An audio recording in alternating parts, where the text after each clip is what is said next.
We want to go back to political reporter Erin Davis. She is at Maxwell Air Force Base. Erin, Air Force One has left and you're all alone. Yes, I am. I'm all alone, but I can hear my own thoughts now, so it's great. The last few of the aircrafts have just left the area as well, and as we're expected, them to headed back to D.C. But before the president boarded the plane, he had a chance to meet with some airmen at Maxwell Air Force Base. All of them there were 5 of them, and they were the top of their class, I'm told, and kind of recommended to be able to meet the president by their peers. And after they were able to greet with him, the president had a short conversation with Colonel Aries Mincer. She's the commander of Maxwell Air Force Base, and really interested to find out what she has to say now. And she's joining me actually here on the tarmac. So thank you so much for being able to join me. How was it? Absolutely. Thank you, Erin. Thanks for coming out. And it was incredible. It was absolutely incredible. Would not have happened without Lieutenant Colonel Chris Troutman right here joining me. Come on in here.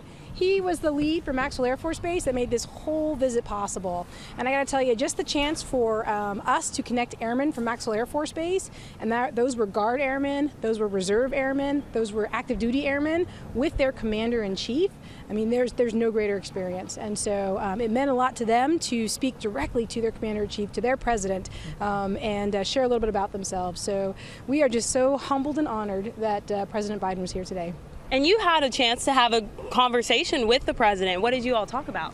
Well, we talked very briefly just about the incredible partnership between Maxwell Air Force Base and the Montgomery and the River region, and how this base, how this city has really shaped our world. You know, things that have happened here on this base and have happened here in this community, they've affected change that has changed our nation.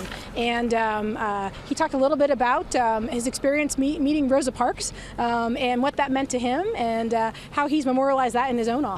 And so just the chance to talk a little bit about, you know, just this great community and base partnership and how we're working together to make it even better here for all those who live, work, and play at Maxwell Air Force Base. He was really honored to hear that.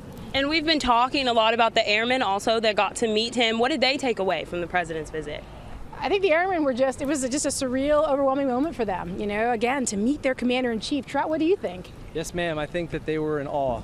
So they had to shake hands, give the salute, render the greeting that you normally wouldn't get to do to the commander-in-chief, and they came back in there, had smile ear to ear. Mm-hmm. Right. And you are in charge of the logistics of this visit, so what all went into that? How was it? So actually it wasn't as big a lift as anticipated because of the advance teams, so the advanced teams that come in front of the president. They were amazing.